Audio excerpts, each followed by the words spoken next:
ሰላም ጤና ይስጥልን። የጊዮን ዜና መረጃዎችን እንሆ። ቴዎድሮስ 206ኛ ኮር ጅብላ ሞተራ ሻለቃ በአንድ ኤፌሳር ይንቀሳቀሱ የነበሩ የጠላት ኃይልን በደፈጣ ደምስሰዋል። በሸዋ ጠቅላይ ግዛት አሳምነው ዕዝ አበበ አረጋይ ክፍለ ጦር ደብረ ሊባኖስ ዙሪያ ያሉ የወረዳ ከተሞችን ተቆጣጥረው በርካታ የብልጽግና አመራሮችንና የጠላት ሰራዊት አባላት ቆስለው ፍቼ ሆስፒታል ገብተዋል። የ36ኛ ሻለቃ አድማ ብተና አዛዥ ሻለቃ በሪውን ጨምሮ 16 አድማ ብተና አባላት በጅብላ ሞተራ ሻለቃ መደምሰሳቸውም ታውቋል።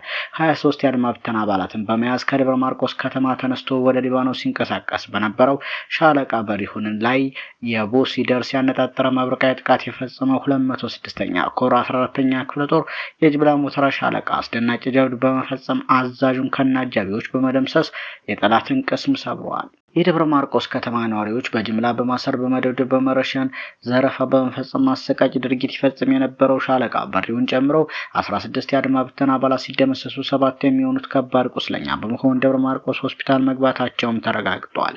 በተያያዘም የአማራ ፋኖ ብሔራዊ ንቅናቄ በባህር ዳር ከተማ በወሰደው እርምጃ ይበል የሚያስብል እርምጃ መውሰዱ ታውቋል። ባህር ዳር ዋናው አስፓልት ላይ የባብ ካምፓስ አጠገብ በመኮድና በመቶ ካብ የተከበበ ቦታ ላይ ጀግኖቹ የአማራ ፋኖ ብሔራዊ ንቅናቄ አባላት በወሰዱት እርምጃ 6 ወዳደር ሚሊሻዎችን በአንድ በጋራ እየሄዱ ባሉበት በአፋብን ጀግኖች መሸኘታቸው ታውቋል።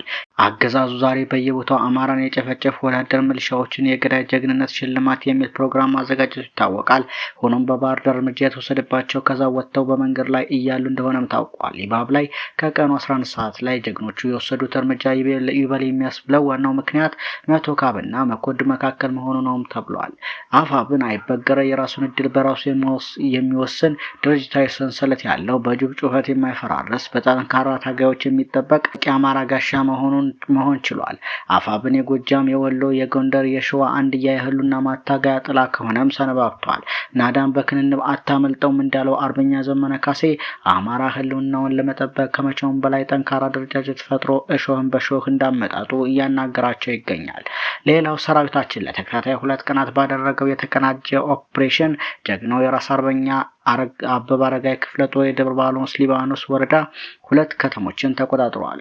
ሌላው ሰራዊታችን ለተከታታይ 2 ቀናት ባደረገው ልዩ የተቀናጀ ኦፕሬሽን ጀግናው የራስ አበበ አረጋይ ክፍለ ጦር የደብረ ሊባኖስ 2 ወረዳ ከተሞችን መቆጣጠሩ ታውቋል ሲል አፋብን ገለጸ። የአፋብን ሸዋ ጠቅላይ ግዛት አሳምነው ዕዝ አጼ አምደ ጽዮን ኮር አካል የሆነው የራስ አበበ አረጋይ ክፍለ ጦር ከአርበኞች ጦር ሰራዊት ጋር በቅንጅት በተሰራ ልዩ ኦፕሬሽን በግራሪያ ፍቼ ሰላሌ አውራጃ የደብረ ሊባኖስ ወረዳ ዋና ከተማን ጨምሮ ሴት ደብርና ውሻ ገደል የሚባሉ 2 የወረዳ ከተሞችን ረፋዱ ላይ በቁጥጥር ስር ማድረጉ ተገልጿል። ሊባኖስ ወረዳ የሆኑ በርካታ ነዋሪዎች የፋኖ ደጋፊ ናቸው በሚል ብዙዎችን ለሞትና ለስደት እንዲሁም ለከፍተኛ እስርና እንግልት የዳረገው የወረዳው የብልጽግና አመራሮች ላይ ያነጣጠረ ጥቃት ሲፈጸም የጸጥታው ዘርፍ ኃላፊና ሌሎች ቁስለኛ ሆነው ወደ ፊቼ ከተማ ሆስፒታል የተወሰዱ ሲሆን ለአገዛዙ ቁጥረኛ በመሆን የመረጃ ስራ ላይ ሆኖ ሲያገለግሉ በተገኙ ባንዳዎች ላይም ክፍለ ጦሩ የማያዳግም እርምጃ በመውሰድ ከተማውን ተቆጣጥረዋል።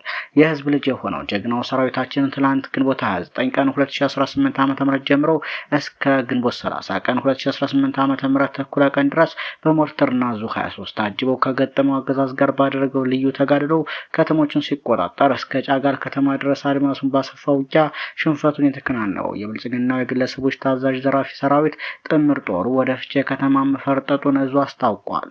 በተያያዘ 104ኛ ኮርን ለመክበብ የሞከረው የአገዛዙ ሰራዊት ራሱ ተከቦ ሲቀጠቀጥሏል። አፋብን ወሎ ቤት አማራ ምኒልክ እስር የሚገኘው 104ኛ ኮርን አፈናለሁ በሚል ተቤትና ቅዠት ተሞልቶ ወደ ግንባር ያመራው የአገዛዙ ሰራዊት በጀግኖች ክንድ ራሱ ታፍኖ ሲቀጠቀጥ አርፍዷል። ግንቦት 30 ቀን 2018 ዓ.ም የአገዛዙ ጦር በ104ኛ ኮር 23ኛ ክፍለ ጦር ስር የሚገኘው አንደኛ ሻለቃን በብዛትና በኃይል ለመክበብ አስቦ ሰፊ እንቅስቃሴ ያደረገ ሲሆን በጀግኖቹ ስልታዊ ዝግጅትና የንቃት ደረጃ የጠላትን እቅድ አስቀድመው አክሽፈውበታል። የአገዛዙ ሰራዊትን በተንታ ወረዳ ልዩ ስሙ ኮረት በተባለ ስፍራ ሲደርስ ገና ከጅምሩ ባልጠበቀው አስደንጋጭ ጥቃት የተሰነዘረበት ሲሆን የአንደኛ ሬጅመንት ተናዳፊዎቹ የጠላትን ከበባ በመስበርና ፈጣንና ኃይለኛ የፊት ለፊት ውጊያ በማድረግ በጠላት ላይ ድልን ተጎናጽፈዋል። በዚህ ልህ አስጨራሽ ውጊያም አጥቂ የነበረው የአገዛዙ ሰራዊት ተጠቂ በመሆን ራሱን መከላከል አቅቶት ታፍኖ ሲቀጠቀጥሏል። በዚህ ውጊያ በርካታ የአገዛዙ ሰራዊት አባላት ሞትና ቁስለኛ ሲሆኑ በርካታ የጦር መሳሪያዎችና ትጥቆች ሲገኙ የጠላት ስልታዊ ወታደራዊ እቅድ ሙሉ በሙሉ እንዲከሽፍም ተደርጓል። ምንኛ መረጃዎች እነኚህን ይመስሉ ነበር።